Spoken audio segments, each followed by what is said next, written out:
Hi, I'm Rick Simpson, and this is my overview of Kabbalah and Mystic Ascension. Mystic Ascension is visualization exercises in which we learn to journey up into the Kabbalistic tree of life. The supporting Mystic Ascension Handbook is available as a free downloadable PDF from the traditionalclinic.com website. Download if you've not already and follow the video tutorials in the book. There are links to additional information in the handbook.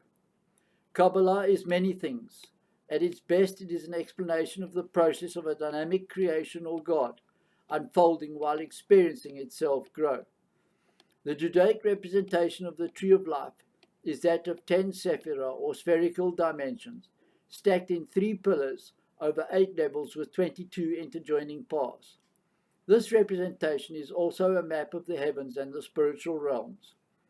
The objective of this series of teachings is to inform and guide you in raising your level of consciousness in order to ascend the tree of life, and to explore its dimensions and paths using that map. These lessons will assist you to make your spirituality more real. The study of Kabbalah will enable you to experience some of the many wonders and miracles of creation to be found in the tree of life. These lessons stem out of mysticism. Mysticism is an interreligious spirituality. Spirituality is, when exercised by an individual, is that interpersonal relationship that a person has with their creator of source energy or God. Religion is a club of people who practice a similar spirituality while worshipping the same God. Mysticism is the eclectic exploration of interreligious spiritualities and their truths. Kabbalah can be found in the Egyptian teachings. It was adopted and nurtured by Judaism.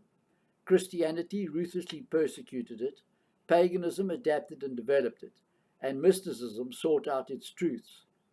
Kabbalistic teachings describe 10 states of being and one of non-being.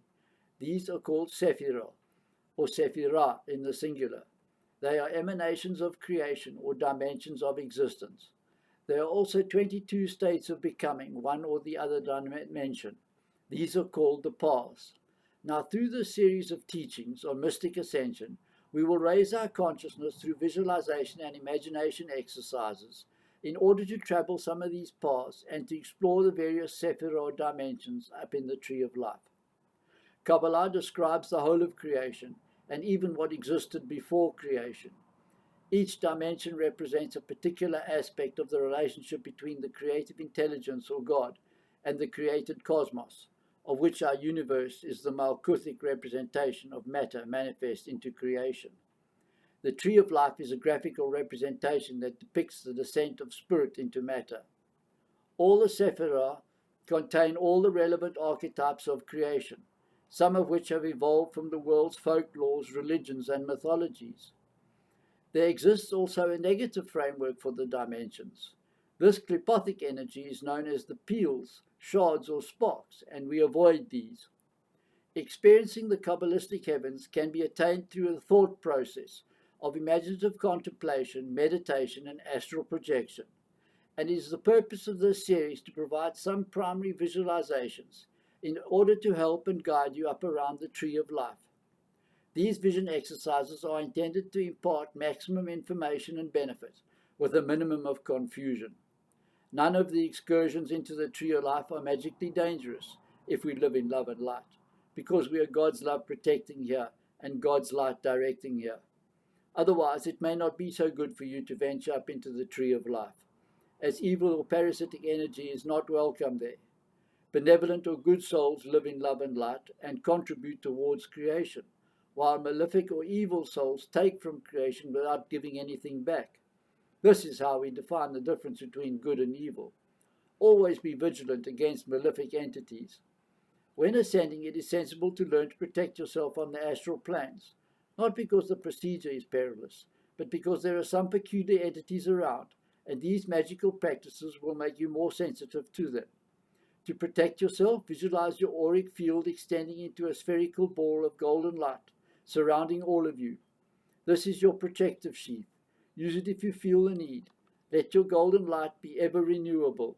However, Should we encounter any negative entities that continue to threaten us, we have our symbols of protection which we take with us on our journey up into the tree of life.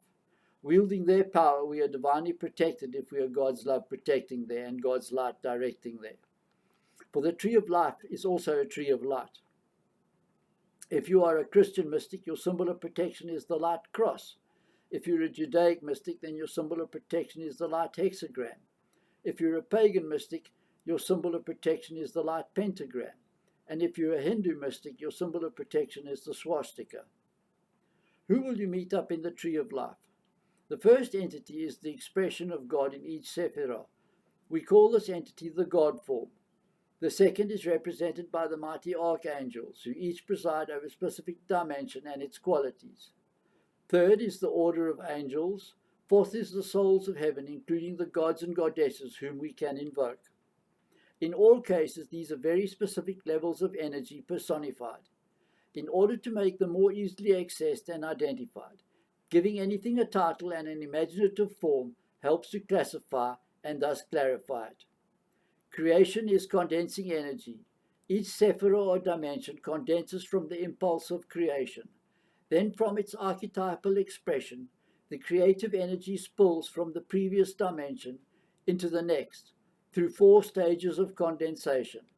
In Atziluch, creation is in the state of pure thought. In the second state of Bria, the concept is created and formed.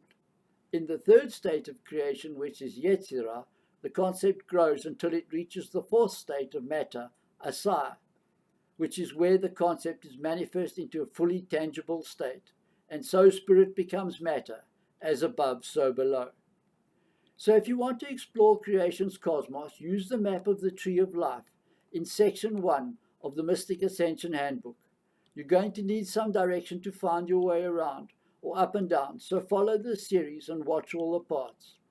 While in the heavens, we will invoke various deities, gods or goddesses. Invoking a god or goddess is particularly found in various religions and spiritual traditions. The specific methods can vary widely depending on the tradition, the deity being invoked, and the personal preferences.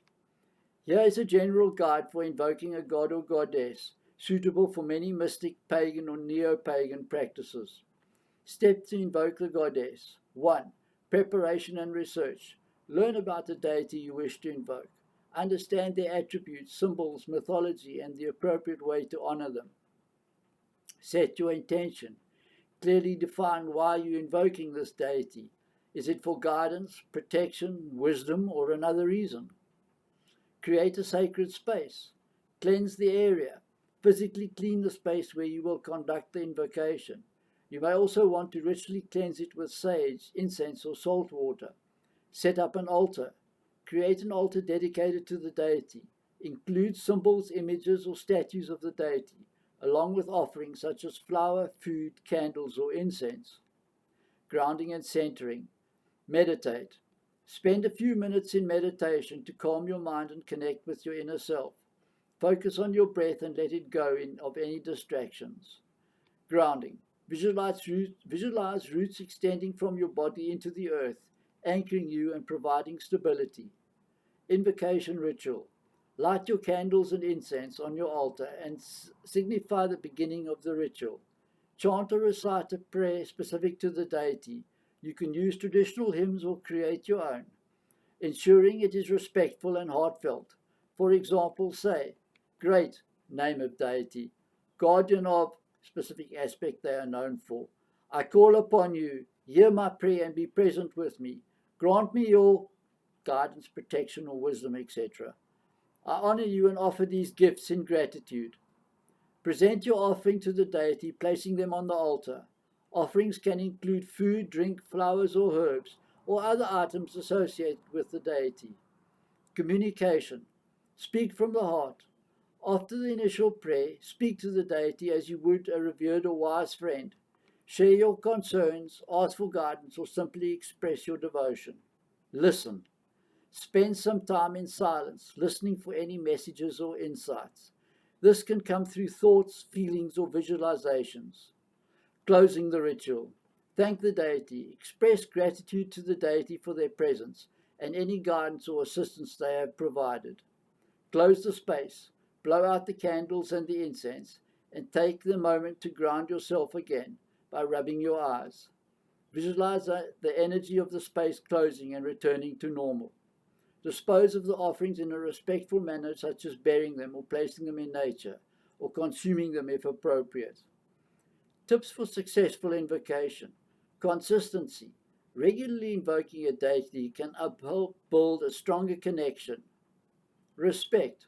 Always approach with respect and humility. Intuition. Trust your intuition and be open to direct forms of communication. Invoking a deity is deeply personal and spiritual practice. Adapt these guidelines to fit your benefits, your traditions. Always approaching with respect and sincerity. All that you need now is to recognize the divine within yourself, and you're ready to start preparing to climb the tree of life. Join us further through this series as we ascend into the heavens and explore the various dimensions of creation through the tree of life. The next lesson is Mystic Ascension, is part 1. Malkuth, you are here. Please like, share and subscribe with the links below. Merry part till next time we meet.